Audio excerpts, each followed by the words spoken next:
Lyle and Hunter, I think maybe 10 or 11 times Coach Reynolds has told me this season how there's so many guys on here that do stuff that sometimes is off the radar, sometimes doesn't show up big in a scorebook. You two guys were kind of the poster children for that today in a very tough competitive game. I'm going to start with you, Hunter. I saw you pump your fist when you drove in the second row. Just finding a way to put the ball into play when both pitchers are throwing so well for both teams. What goes into your thinking on that? Today's a hard day for hitters. Wind's blowing straight in at your face. The wind's blowing in your eyes. And, when a pitcher's up there throwing pretty good, you just got to make contact and find a way to get stuff done. So runner was in scoring position, and I just had to put a bat on the ball. So. Not that you can always dictate what your swing does, but Right. It was perfect. It bounced several times, to put it that way, instead of right at somebody. Yes, Lyle, relief pitchers don't usually get a chance to come into games when Brooks is throwing. He usually is out there from start to finish, or by the time he leaves, game's pretty much over. You came in a pretty intense situation as well. Yes, sir. When you come into a game that's tight like that, you're taking over for your horse. What do you have to do out there on the hill? You just have to really lock in.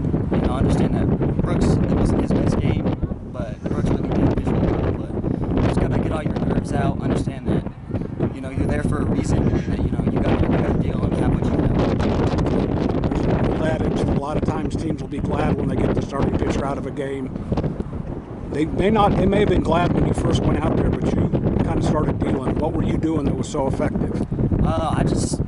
I'm really small, so on the mound I gotta act dominant, I gotta be dominant, and I gotta have the best stuff. I don't throw very hard, but all of my pitches gotta be there. And every time I go on the mound, a lot of people think that he's just gonna, we're gonna tee off of him, but I have to stay dominant and lock in and cancel out all the adversity. Coming from that other side of the field, it's not bad either, is it? Yes, sir. Hunter, when you see a guy come in and do what Lyle did tonight, how much does that motivate you guys, fire you guys up to see a reliever come in and just completely change the game like that?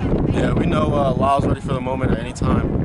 He works hard, so it just gets the whole dugout fired up and just all fired up. And I have confidence in everybody on this team. So. You guys came into this last weekend knowing what you had to do. You took care of one step here, and there seems to be almost a sense of relief mixed with celebration. How much is that? How much of there is that for you guys? Not too much. Job's not finished. We gotta get hot before playoffs, and we gotta go into playoffs knowing that there's any given day someone could beat us. So we gotta stay with our heads down and lock in.